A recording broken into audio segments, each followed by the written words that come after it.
I want to tell you a story about my hometown, Spokane, Washington. A quiet sort of place where nothing much ever seems to happen, and people seem to like it that way. Until now.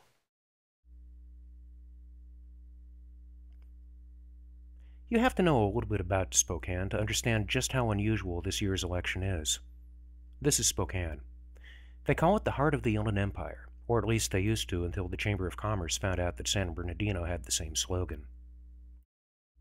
These days, it's near nature, near perfect, and when they say that, they mean it.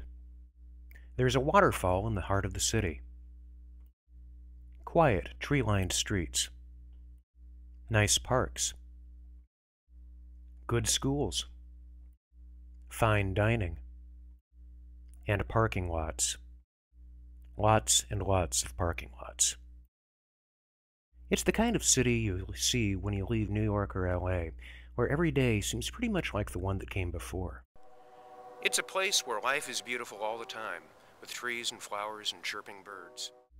And those of us who grew up in Spokane naturally realized that it was the best of all possible worlds. Life in Spokane seemed so normal that those of us growing up in houses like this one, we thought that Leave It to Beaver wasn't just a comedy show. We thought it was a documentary. You can still buy houses like this one for about a third of what they would cost in Seattle. But there's a reason for that, and it's the sort of thing you start noticing when you get a little older. There aren't a lot of high-paying jobs to go around.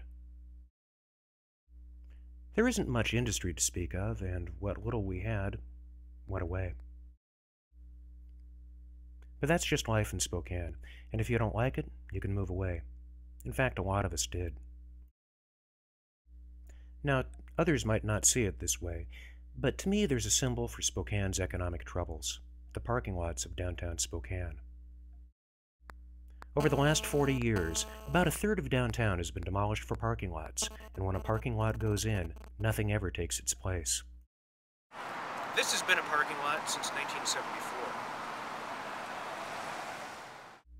The way I see it, Spokane's been in an economic slump for the last 80 years.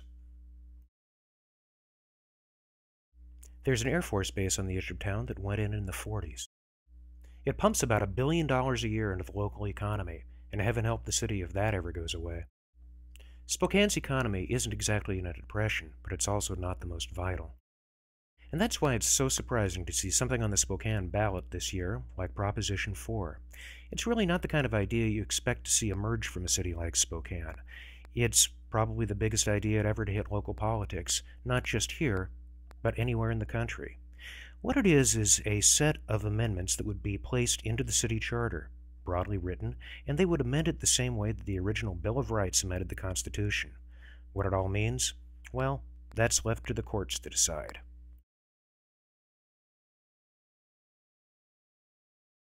Behind it all is a group called Envision Spokane. Envision Spokane really started with a small handful of people here in Spokane who started to go around the community and meeting with a number of different organizations, whether it was labor union locals, other community groups working on social and environmental issues, or neighborhood groups looking at how to sort of better protect their own neighborhoods.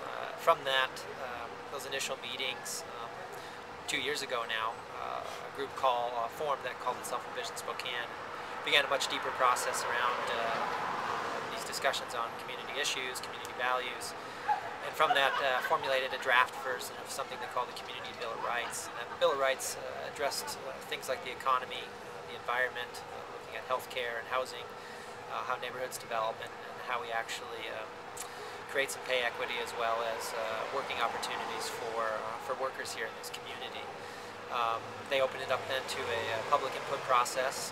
In fact, they hosted 12 town hall meetings from January to March of 2009, looking for public input.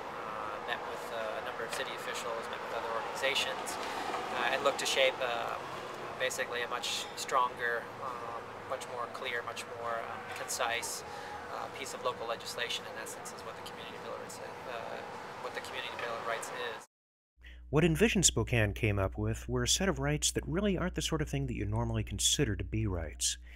They're not about freedom of speech, freedom of religion, or anything of that sort. Instead, the city would be required to launch a health care program. Another new city program would promote affordable housing. Neighborhoods would be allowed to veto new construction projects. Private construction projects costing $2 million or more would be required to pay union wages. Banks would be required to reinvest in the community, and the environment would be granted the right to exist, and any concerned citizen could sue. But business wouldn't have the right to sue. The Bill of Rights would take that right away. Business interests are naturally up in arms, and two campaigns have been formed to oppose the measure.